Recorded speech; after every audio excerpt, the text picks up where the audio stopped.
Hoje eu vou falar sobre a síndrome do egoísmo. Olha o que diz Filipenses capítulo 2, versículo 3 e 4. Filipenses capítulo 2, verso 3 e 4.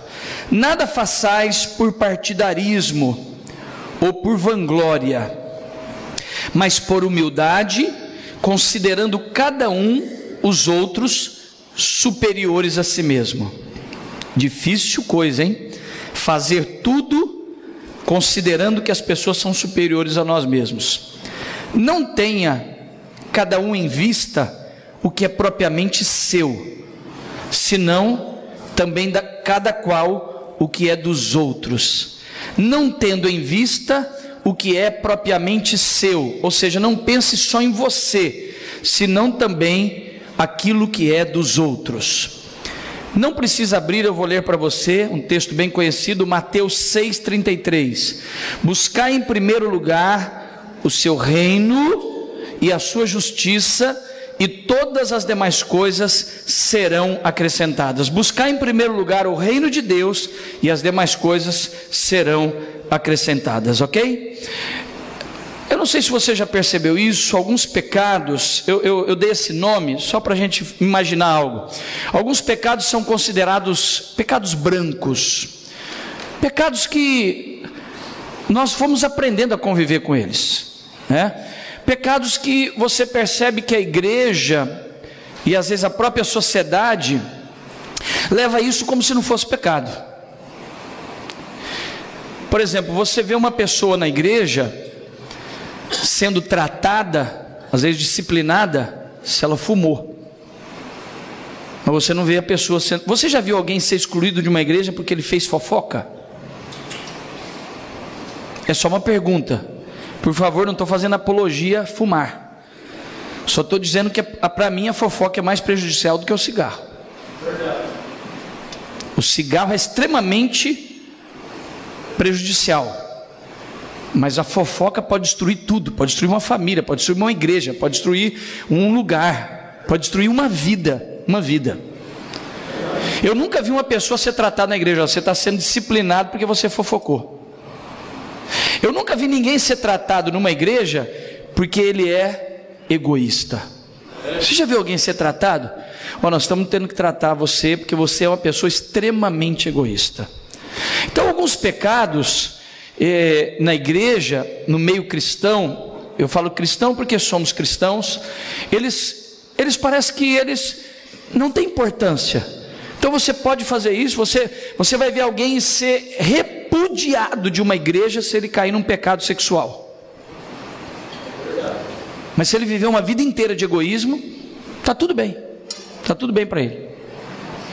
Alguns pecados, que eu chamo de pecados brancos, parece que eles são considerados inofensivos e não prejudiciais. E o egoísmo é um. Vamos falar um pouco sobre o egoísmo. Nós convivemos com eles e parece que esses pecados são normais e o egoísmo é um deles. O egoísmo fala do quê? Eu vou dar alguns entendimentos. Eu tenho que ler aqui porque eu anotei algumas coisas importantes, ok? O egoísmo é pensar em si mesmo. O egoísmo tem a sua base no humanismo. Eu não sei quantos de vocês sabem o que é o humanismo. E se você... Normalmente quem entende o que é humanismo é quem já estudou um pouco mais, sem tons pejorativos. Talvez você já fez o ensino médio, mas na maioria das vezes você só vai entender um pouco do humanismo quando você fizer um curso superior. E se você não sabe o que é humanismo, eu te aconselho a chegar em casa hoje e entrar lá na internet, no professor Google, pôr lá, definição do humanismo. O que é o humanismo? Hoje nós vivemos numa sociedade totalmente humanista. A ideologia humanista, ela é o que comanda a maioria das universidades hoje. A medicina é quase que dominada pelo humanismo. O ensino educacional no mundo hoje é voltado ao humanismo. O humanismo, ele se define dessa forma: o homem, o ser voltado para si mesmo. Ou seja, o humanismo fala de você, o ser humano ser seu próprio Deus. O humanismo é anti-Deus. O humanismo é anti-reino de Deus. O humanismo fala de você ser centrado no seu próprio reino. Você se assenta no seu próprio trono. No trono da sua vida, é você quem governa, você é o próprio Deus de si mesmo. Não existe Deus, não existe um ser supremo, e tudo está voltado para si mesmo. Isso é a base do humanismo. E as nossas escolas estão totalmente voltadas a uma ideologia humanista. Todo ateu é humanismo. A base do ateísmo, do ateu, é o humanismo. Estude sobre isso.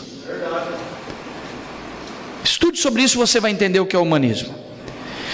O egoísmo está assentado em cima do egoísmo.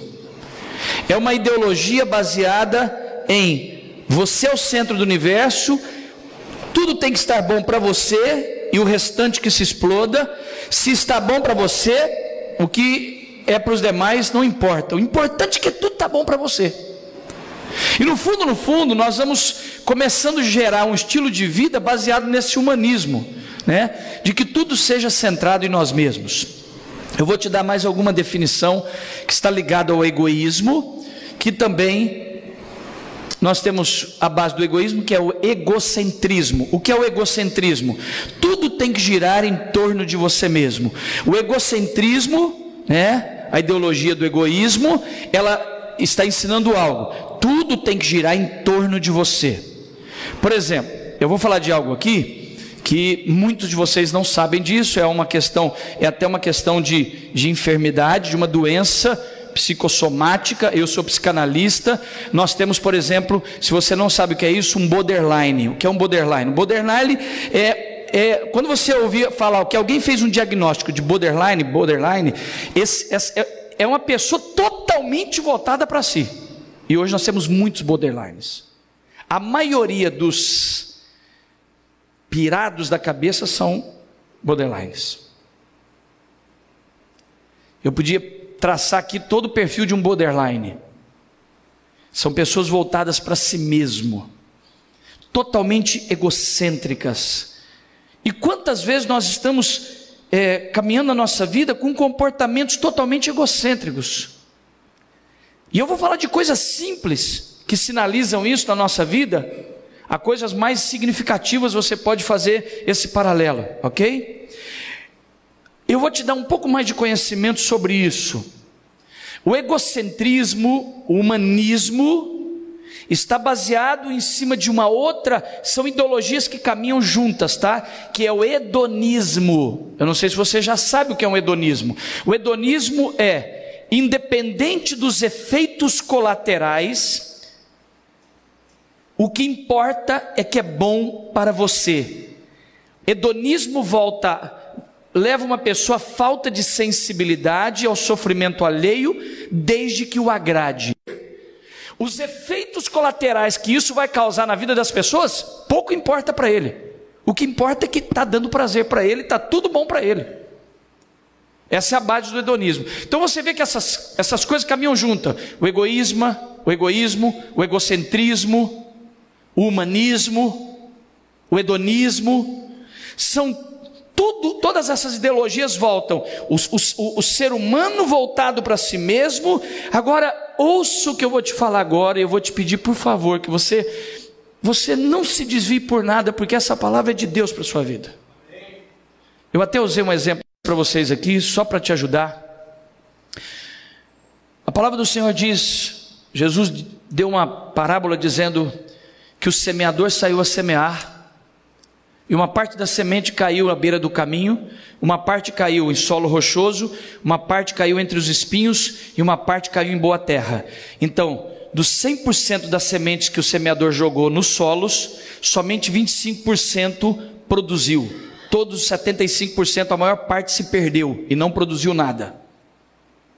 Só pense no que eu vou te dizer. Eu não vou afirmar como absoluto, ok? Mas quase. Talvez, na minha opinião, 90% dos problemas não estão nem no semeador e nem na semente, mas está no solo. Pode ser que em algum momento o problema está no semeador. O semeador é ruim. Pode ser que a semente que está sendo lançada ela é ruim. Mas na maioria das vezes o problema não está nem no semeador nem na semente, mas está no solo. Hoje, eu sou o semeador de Deus na vida de vocês. A palavra que eu estou ministrando agora é a semente, e vocês são o solo. O que você vai fazer com essa palavra hoje vai definir se você é um solo bom ou ruim. Eu tenho certeza que o semeador aqui hoje, apesar de suas imperfeições, é um semeador de Deus. E a semente que eu estou te dando hoje é uma semente de Deus. Agora é você que tem que definir que solo você é. A palavra egoísmo, egocentrismo, baseada no humanismo, no hedonismo, é o ser humano voltado para si. O que importa é ele satisfazer a si mesmo, não importa os efeitos colaterais que isso causa em tudo que está à sua volta, desde a família, desde as pessoas da sua casa, dos seus amigos, da igreja, do ministério que ele faz parte, na onde ele trabalha. O que importa é que para ele está bom. Só que entenda algo: nós fomos encontrados salvos e inseridos no reino de Deus. E o reino de Deus está baseado em que o reino precisa estar bem. Mas quando nós vivemos uma vida egoísta e nós pensamos em nós, isso é uma visão anti-reino. Ela é contrária ao reino de Deus. O reino de Deus, o próprio Jesus, que fundou o cristianismo, quando ele veio estabelecer o seu reino, ele disse: eu vim estabelecer o meu reino. Quando você foi salvo, lavado e remido pelo sangue de Jesus, você foi inserido no reino de Deus. Veja, o reino salvou você, mas agora o reino tem que entrar na sua vida para que você possa viver segundo o reino de Deus. E o rei do reino do qual nós fomos inseridos, ele viveu uma vida totalmente anti-egoísmo, anti-humanismo, anti-egocentrismo, anti-hedonismo. Pelo contrário, ele se deu por nós. Ele se deu por nós. Ele chegou no momento da vida dele, lá no final da vida dele, que ele estava agora no final de fechar o ministério dele. Ele tinha que morrer, derramar seu sangue, pagar o preço da morte, crucificado na cruz. Todo o peso do pecado da humanidade caía sobre ele. Ele chegou num momento de tanta dor, que a Bíblia diz que ele estava no Getsemane. Quando eu disse isso recentemente, quando eu fui a Jerusalém ano passado, o lugar que eu mais fui impactado de todos os lugares que eu visitei em Jerusalém foi no Getsemane. Ali eu chorei muito. Foi o lugar que eu chorei de verdade. No túmulo onde ele foi colocado, no lugar onde ele foi colocado e ficou ali. Também no lugar onde ele ficou um dia antes da sua morte, que ele foi colocado no lugar. A pedra está lá até hoje. E quando eu estava no Getsemane, eu chorei muito quando eu estava no Getsemane. Eu fui visitado naquele lugar.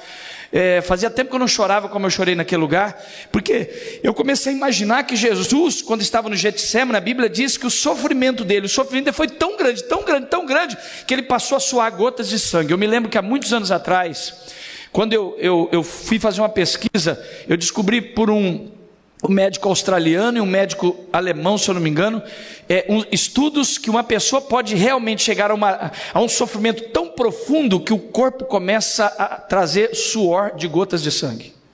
Mas esse é o auge, é o extremo de um sofrimento de um ser humano.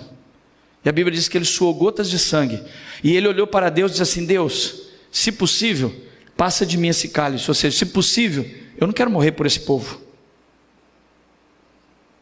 Mas ele disse: mas que não seja a minha vontade, seja a sua vontade. Isso é totalmente anti-humanismo. Isso é viver uma vida do reino, é nos doarmos. Eu quero que você olhe bem para mim. Vocês me conhecem, não que eu seja, mas eu tento ao máximo ser equilibrado em tudo. Tento.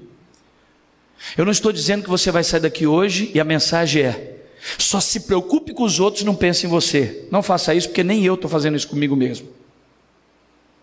Há momentos que a gente tem que pensar na gente, porque a sua autoestima precisa estar equilibrada. Eu só estou dizendo que você viver todo o tempo da sua vida só pensando no seu umbigo e naquilo que está bom para você, e nunca abrir mão, isso é anti-reino. Isso é anti-Deus. E para vivermos como filhos de Deus, e pessoas que foram inseridos no reino de Deus, nós precisamos viver diferente disso. Tem uma outra palavra que vai além de egoísmo, egocentrismo, hedonismo, que é egolatria. É o resultado dessa filosofia. A egolatria é uma pessoa que já vive esse estilo de vida. E esse estilo de vida já virou uma idolatria, ou seja, ela passa a idolatrar a si mesmo. É muito forte isso. Eu tenho muita vontade de escrever sobre isso. Ouça o que eu vou te dizer agora. Uma pessoa, quando chega ao nível de egolatria, suas vidas são voltadas em construir um universo próprio. Eu vou construir um universo para mim mesmo. É como se você estivesse dentro de uma bolha e tudo tem que girar em torno de você. Só para você entender, depois, se quiser escreva isso aí, que é importante você estudar, porque talvez você conheça alguma pessoa assim e ainda não sabe. O borderline, ele é 100% isso. O borderline, o chamado borderline é a pessoa, ela leva as pessoas que estão perto dela a um sofrimento profundo, mas se ela tem prazer, para ela está maravilhoso. E muitas vezes, nós não chegamos nesse nível, mas muitas vezes nós temos atitudes e comportamentos que se assemelham a pessoas que são assim. É quando nós vivemos uma vida, começamos a estabelecer um estilo de vida, que nós estamos preocupados com a gente, se está bom para mim. E eu usei vários exemplos hoje, e nós vamos tocar em alguns desses exemplos. Tudo tem que ser feito em torno de quê? Então eu queria que você olhasse para mim agora, e como uma boa terra que você é, recebesse a semente boa de Deus, através desse semeador aqui, que Deus está usando na vida de vocês hoje. Responda para você mesmo agora. Tudo que você tem feito está em torno do que você gosta? Desde esse momento, eu me lembro quando as meninas moravam comigo ainda, minhas filhas. Então era eu, a Sônia e 3 meninas. E isso era constante. A gente saía de um culto e a gente ia comer fora em algum lugar. E eu perguntava: o que vocês querem comer? A Sônia falava: não, amor, eu quero que você saiba o que você quer comer. Mas eu quero que vocês escolham. E aí uma de trás lá falava assim: não, pai, o que vocês querem comer? Então muitos momentos eram assim. Mas em alguns momentos uma falava assim: eu quero comer tal. Aí outra falava: mas eu não queria comer isso. Mas eu quero comer isso. Então vamos começar a pensar um pouco na nossa vida agora. Desde aquele momento em que você não abre mão de que seja exatamente o que você quer. Tem que ser algo que você gosta. Exemplo. Eu sou uma pessoa eclética com música. Eu não gosto só de um estilo de música. E assim, deixa eu te pedir, por favor, sem bitolação, tá? Independente de música sacra ou não, eu estou falando de estilo. E a maioria todas as músicas evangélicas, elas estão baseadas em algum estilo. Tem sertanejo evangélico, tem de tudo. Alguém está me entendendo? Diga amém. Eu, particularmente, o Arão, eu não gosto de um estilo de música. Na verdade, não gosto, eu tenho às vezes até aversão. Eu não gosto de sertanejo universitário. É meu estilo.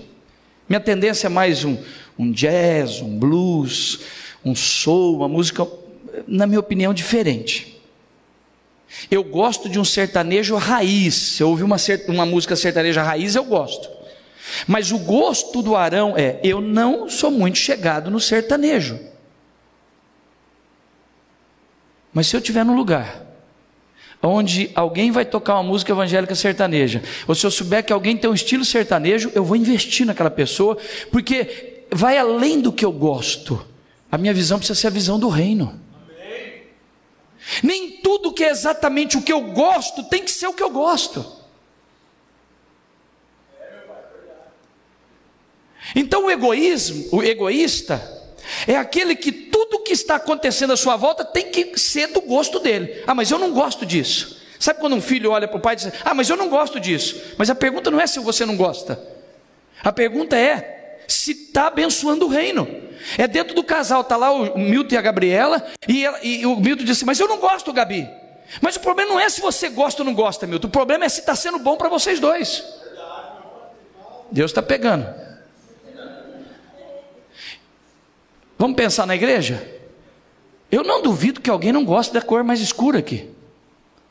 Quando eu pintei essa igreja mais escura, porque durante muitos anos as igrejas eram claras, mas o mundo vai se atualizando. Os lugares mais sofisticados que você vai num lugar sofisticado, num hotel top demais, você vai ver cores. Por exemplo, essa cor se chama Chalé do Campo.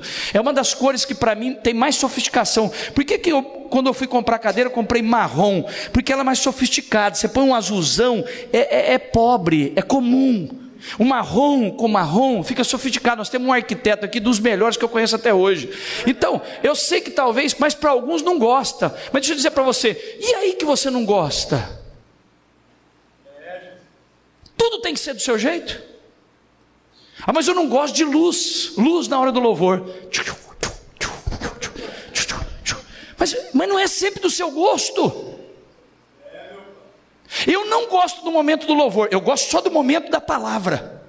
Se eu pudesse, eu nem chegava na hora do culto começar, eu chegava meia hora depois, só para me assistir a palavra. E alguns preferem até depois da oferta,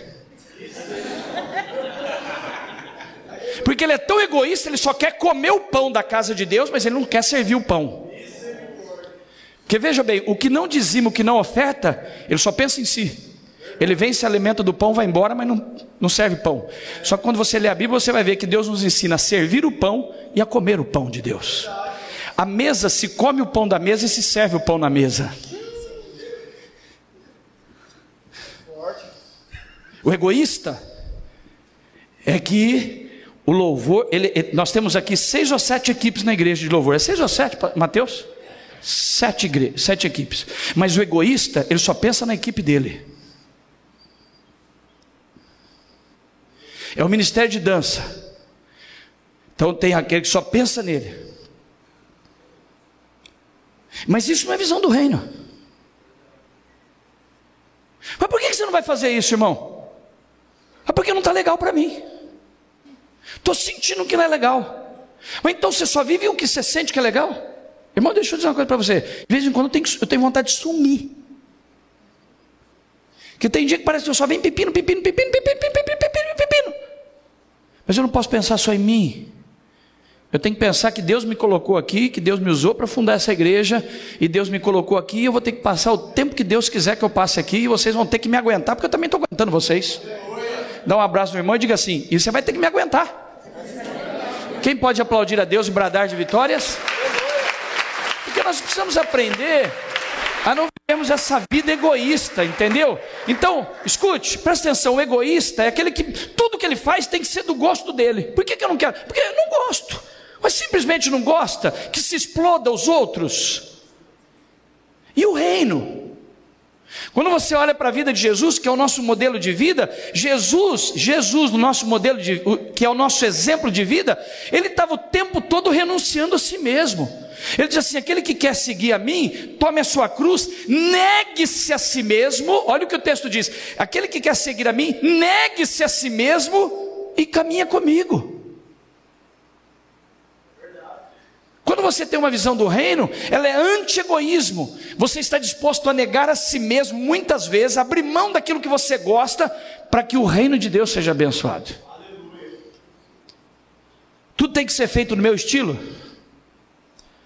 Tudo tem que ser feito de forma que me agrada. Se não me agrada, não vai dar certo. Suas decisões, suas escolhas giram em torno do quê? Pensa na coletividade? É uma pergunta que eu faço sempre para mim. Diante de algumas decisões que eu tenho que tomar, eu sempre estou pensando no todo, né? E é uma coisa que eu estou sempre falando para os discípulos que trabalham comigo, para os pastores da minha equipe, né? De vez em quando eu tenho que chamar um dos líderes aqui da igreja e dizer assim: sabe essa atitude que você está tendo agora com esse ministério que está na sua mão? Você só está pensando no seu ministério, você tem que pensar no todo. Porque às vezes o líder do ministério chega e resolve um negócio, porque eu sou líder. Só que nós ficamos aqui 1 ano para ganhar aquela família para Jesus, e a decisão que ele está tomando com aquela pessoa vai levar todo mundo para sair da igreja.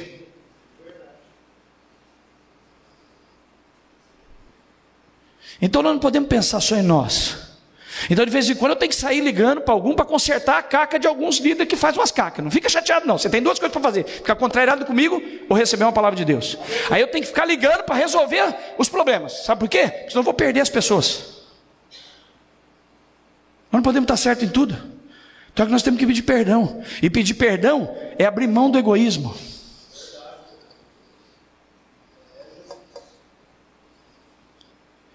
Nem tudo é do meu perfil, nem tudo é da forma que eu penso, nem tudo é como eu me identifico, nem tudo é só o que me supre, nem tudo é o que me dá prazer, nem tudo vai nos dar prazer.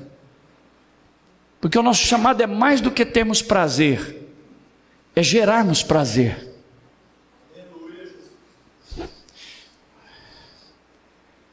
Está pronto para ouvir algumas frases aqui? Ouça essas 2 frases que eu vou te dar agora. Não perca elas. Dê a maior atenção que você podia agora.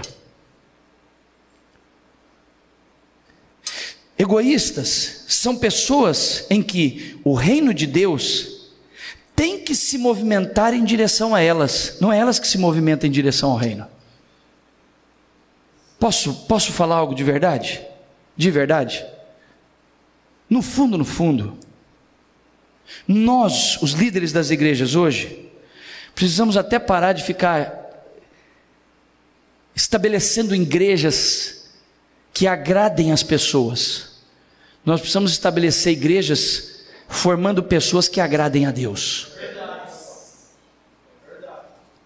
Nossos cultos têm que ser mais cultos para gerar pessoas que vão agradar a Deus e abrir mão de si mesmo muitas vezes, do que ficar tentando o tempo todo ter que suprir tudo de todo mundo.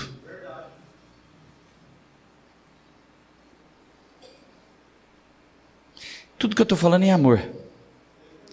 Escuta o que eu vou te dizer agora. Olha essa frase: os egoístas, as coisas que alimentam o seu egoísmo,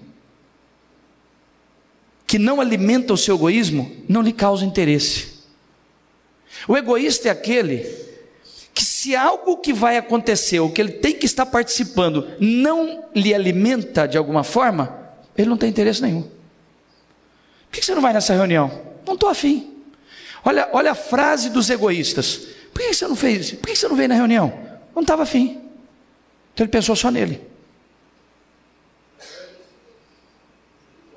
Por que você não fez isso? Não estava afim. Eu não estou afim. Pastor, eu vou ter que fazer o que eu estou afim. Então você não tem visão do reino. Então você precisa rever sua visão do reino.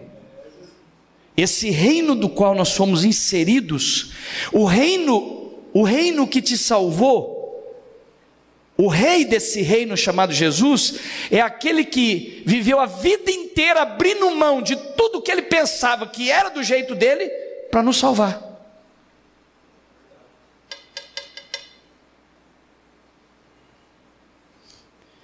A pessoa que é egoísta, aquilo que não alimenta o egoísmo dele, não tem interesse nenhum.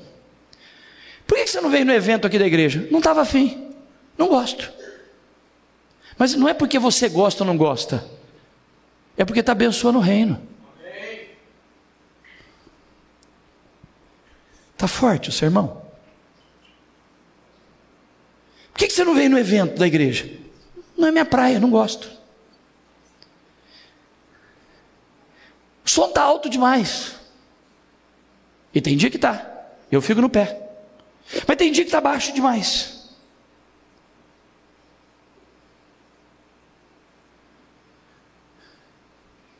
Mas é o seu gosto? Ou é o gosto de tudo? A palavra demorou demais. Meu Deus, demora demais a palavra.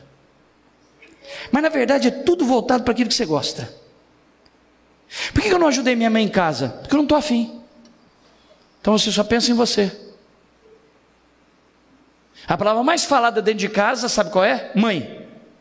Então você não tem uma mãe, você tem uma escrava, uma empregada doméstica. Porque tem alguns jovens que transformam suas mães. Tem mãe, presta atenção, e agora Deus vai falar com você. E se ficar chateado, levanta agora e vai embora que eu quero saber quem é. Presta atenção. A sua mãe, na verdade, te acostumou mal. Essa é a verdade. Só que sua mãe não teve tanto equilíbrio. Ela é maravilhosa, não estou dizendo que ela é maravilhosa. Ela é tão maravilhosa que ela passou dos limites com você. Ela arruma até a sua cama. Você é um marmanjo, até hoje ela arruma a sua cama. Você acaba de comer e diz para ela: pega o prato e leva. Você não tem o capricho de pegar o prato e levar na pia e dar um jeito na sua louça. Sabe que você é egoísta? Você pensa em você só. É que você não percebeu o que você é. Você não percebeu.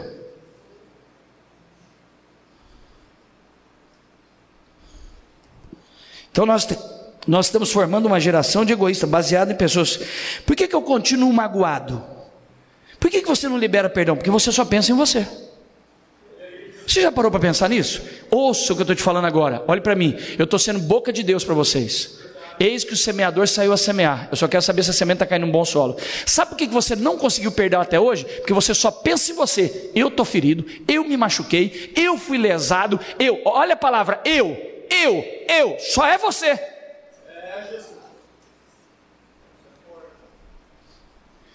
Porque muito das nossas faltas de perdão está ligado ao nosso egoísmo. Porque a gente só está voltado para nós. Questões familiares, a gente podia dar exemplos enormes aqui. Só pensamos na gente. Quantas vezes eu tive que chegar para algumas das minhas filhas e dizer assim: você só pensa em você. Todos nós aqui temos contextos familiares disso. Eu tive contextos familiares na família que eu vi, meu pai e minha mãe, que eu tive que chegar para alguns e dizer assim: você só pensa em você. E às vezes dentro da nossa família, você percebe que alguns dos membros da família só pensam neles. Quantas vezes eu tive que chegar para minhas filhas e dizer assim: cara, vocês acham que eu ralo pra caramba até hoje? Deixa eu dizer uma coisa para você, eu não vou mentir. E para mim isso é a coisa mais tranquila. Vocês acham que eu trabalho até hoje? Porque assim, eu desconheço alguém que trabalha tanto igual eu, desculpa. Poucos homens trabalham igual eu. Aos 55 anos, cara, quando eu morrer, vai todo mundo olhar para o meu caixão e dizer assim: esse cara era trabalhador. Aleluia. Aí você olha para mim: por que trabalha tanto? Quantas vezes eu disse para minhas filhas: você sabe por que o pai trabalha pra caramba? Porque eu tenho medo de morrer e largar vocês sem nada. Então, uma das razões que eu trabalho pra caramba, não é a única razão, é porque eu penso nas minhas filhas e pensava na minha esposa. Eu sei que a maioria dos homens, eu olho para Paraíba, eu me identifico muito com o Paraíba. Eu duvido que não passe isso na sua cabeça. Cara, eu tenho que trabalhar porque eu tenho que deixar alguma coisa para minhas filhas. Sabe o que é isso? É pensar nos demais. A gente às vezes se mata para os outros, mas às vezes nós estamos criando filhos que são egoístas. Desculpa, tá? Nós, os pastores, precisamos nos preocupar com vocês, senão a gente vira egoísta. Mas posso falar para vocês? Vocês também precisam pensar na gente. Você acha que é fácil tocar isso aqui? Você acha que é fácil tocar uma igreja dessa? Eu começo dia 1º com um monte de conta para pagar aqui. Entrando ou não entrando, eu tenho que pagar. O peso de todos vocês cai tudo sobre mim. Não é fácil. E eu vou te falar de boa, mas de boa. Você tem duas coisas para fazer agora: se queimar, achar que eu estou me gabando, ou você ouvir e receber essa palavra. Eu e a Sônia chegamos num momento financeiro da nossa vida há muito tempo que a gente podia mudar para qualquer lugar, mexer com nada mais e viver a resto da vida. Você sabe que eu estou ainda aqui na igreja, que eu amo vocês, que Deus me colocou para cuidar de vocês, e eu vou passar os próximos anos cuidando da vida de vocês. Porque eu me preocupo com vocês. Sabe por que você recebe uma mensagem? Não te vi no culto. Tem dia que a Sônia fala para mim assim, minha mulher fala assim: descansa, cara, o cara não foi no culto, ele está lá descansando.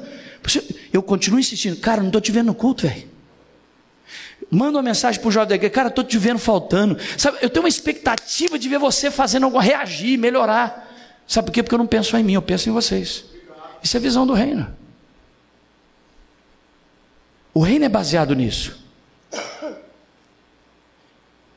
Eu não vou no culto, eu não vou na igreja. Por quê? Não estou afim. Estou afim de ficar em casa. Em algum momento você pensou: não, cara, se eu não for no culto, meu pastor ficou lá a tarde inteira, 2, 3 dias buscando Deus para dar uma palavra para mim, eu não posso pensar só em mim. Se eu não for no culto, eu vou atingir o outro que não foi.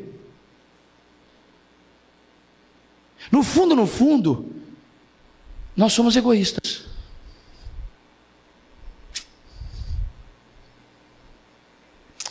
Por isso o tema dessa palavra é síndrome do egoísmo. Ouça o que eu vou te falar agora. Olha essa frase que eu vou te dar agora. É muito forte isso.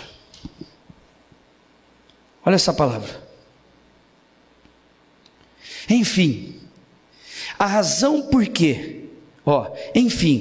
A razão por que eu faço ou deixo de fazer é movida por quê? Pelo meu egoísmo? É uma pergunta que a gente tem que começar a fazer para nós. Por que eu estou fazendo isso? E por que eu não estou afim de fazer isso? Está movido por quê?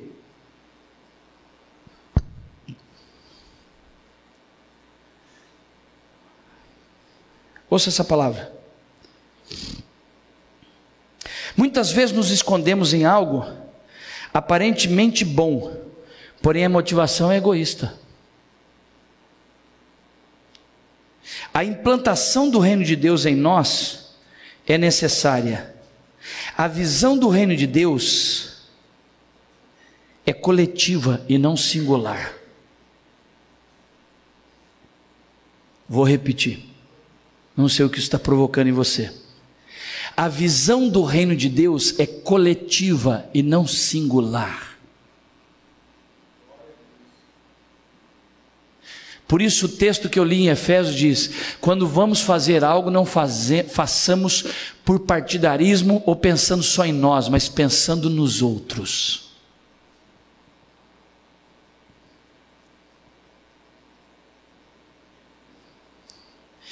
Pessoas dentro do reino de Deus, sem o reino estar dentro delas.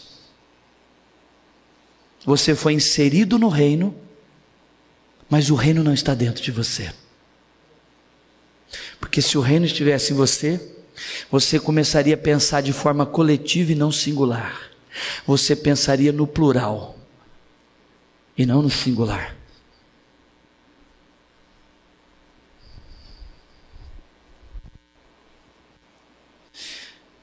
Uma coisa é entrar no reino, outra coisa é o reino estar infiltrado, estabelecido dentro de você.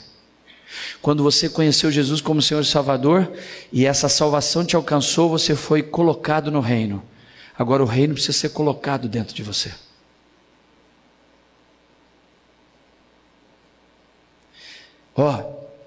Desculpa, olhe para mim. Se você não tomar cuidado, todo o seu envolvimento com a casa de Deus é segundo plano. Você só vem no culto quando der, você só se envolve nas coisas de Deus quando der, porque você parou de buscar Ele em primeiro lugar. O reino dele já virou segundo plano para você. Eu não estou dizendo que você não tem que trabalhar, que você não tem que conquistar, pelo amor de Deus. Só estou dizendo que você tem que ter a visão do reino. Pessoas com o reino dentro delas não buscam seus próprios interesses. Não fazem ou deixam de fazer algo pensando somente em si mesmo. Jesus diz ao Pai: se possível, passa de mim esse cálice. Mas ele termina dizendo: mas que não seja minha vontade, mas a sua vontade. Feche os seus olhos, se coloque de pé. Feche os seus olhos onde você está, e se você pode, coloque as mãos no seu coração.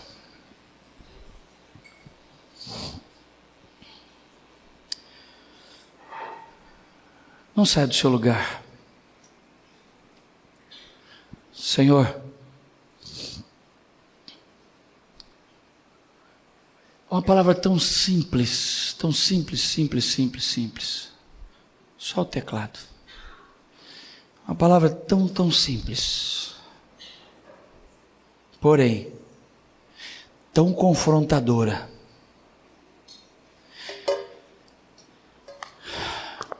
Abre os nossos olhos, abre o nosso coração para a visão do reino, Deus. Não nos deixa viver uma vida voltada, baseada somente naquilo que nos interessa. Quem tem o reino dentro dele, sempre tem uma visão coletiva de tudo. Sempre é uma preocupação de que à sua volta tudo está sendo abençoado. Quem está sentado no trono que está dentro de nós? Nós repreendemos toda a ideologia humanista, hedonista, egocentrista. Nós queremos a ideologia do reino. Olhe para mim. Estou terminando. Olhe para cá. Eu tenho visto no meu tempo de lazer, eu parei de ver televisão e eu fico buscando alguns seriados que podem me edificar no meu tempo de lazer. Mesmo sendo lazer algo que me edifica. Eu vi um seriado agora recentemente. É que chama Coroa em inglês. Alguém pode me ajudar em inglês? Coroa? The Crown. Isso. Que é a história da rainha Elizabeth. Se você não leu, tem na Netflix. Começa hoje a ler. Foi algo que marcou minha vida de uma forma tão profunda. Porque a rainha Elizabeth, chega um momento, esse que eu vi, que na verdade ficou claro, eu não tinha uma visão tão ampla de monarquia como eu estou tendo depois que eu comecei a ver esses seriados de monarquia. Quando ela se aceitou ser rainha, ela casou com a própria Inglaterra. O direito dela, o direito da rainha, é não ter direito nenhum se fere qualquer coisa do país. É muito forte, cara. É muito forte. E é engraçado que a Inglaterra é um país monárquico. Qualquer coisa que ela tem que decidir como rainha, que fere a Inglaterra, ela tem que abrir mão. Ela tem que se sacrificar. Isso foi o que Jesus fez por nós. Se cada um de nós aqui decidirmos vivermos essa base de vida, nós seremos instrumentos de Deus. Olha, eu não estou ensinando desequilíbrio. Realmente tem momento que você tem que olhar e dizer assim: deu meu limite, eu preciso agora descansar, eu preciso disso. Eu tenho vivido momentos assim. Hoje mesmo eu tive que dizer para minha irmã ali, veio no culto para cá, ela queria almoçar comigo, eu disse: irmã, eu estou cansado, eu vou pregar à noite, você vai ficar sem poder almoçar comigo hoje. Foi um momento, eu tive que não agradá-la totalmente,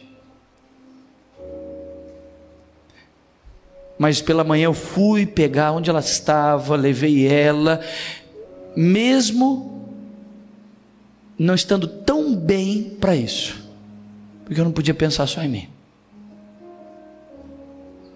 Estão conseguindo entender? Quem está recebendo, diga amém. Então é você lá, você filho, às vezes não é, o que você queria não é aquilo, mas sabe, em prol da família, eu vou abrir mão. Nem tudo aqui na igreja, irmãos, escute, nós temos hoje umas 600 pessoas na igreja, cada cabeça aqui é uma sentença, cada cabeça pensa de um jeito, é impossível agradarmos todos, vai ter momentos que você vai ter que abrir mão, cara. Vai ter momento que a gente tem que renunciar.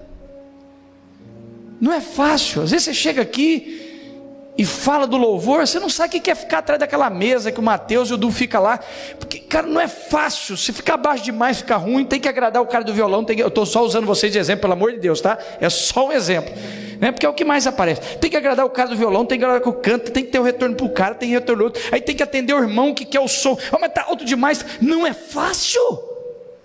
O que eu estou dizendo é que tem hora que a gente tem que abrir mão um pouco, porque senão a gente só pensa na gente. Tem hora que tem que abrir mão. Eu não posso pensar só em mim. Nós, os pastores, precisamos pensar em vocês. Vocês têm que pensar em nós. Tem hora que o filho tem que abrir mão para facilitar as coisas para o papai e para a mamãe. Não é o que eu quero, mas vai ser o melhor para vocês? Então tá bom, eu vou abrir mão. Isso em tudo. Porque nós somos chamados para estar no reino, e o reino envolve abrir mão. Jesus disse: quem quer vir após mim, quem quer andar no meu reino, negue-se a si mesmo. Sabe o que é negar a si mesmo? É pisar no egoísmo e dizer: você não controla a minha vida.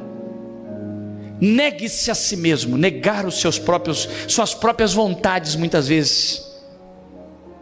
Abrir mão daquilo que é a sua vontade, que é o seu gosto, em prol do reino, em prol da família, que é o reino, em prol das suas amizades, que é o reino, em prol da igreja, que é o reino de Deus. Abra suas mãos. Que o amor de Deus Pai, que as consolações do Espírito Santo de Deus, que o sangue de Jesus Cristo, e que essa palavra tenha caído em você hoje. O semeador veio semear e lançou uma semente, e você é a terra, e o seu nome é terra boa, e essa semente vai brotar a 30, 60 e a 100 por um na sua vida, em nome de Jesus. Quem recebe, dê a melhor manifestação que você podia dar a Deus. Que Deus abençoe a sua semana. Quinta-feira estaremos juntos. Domingo que vem vou estar aqui nos 2 cultos novamente. Os próximos domingos eu sou aqui na igreja. Vai ser bênção demais. Deus abençoe vocês. Domingo, fim de domingo abençoado, semana abençoada, em nome de Jesus. Dá um abraço quem está perto de você e diga assim: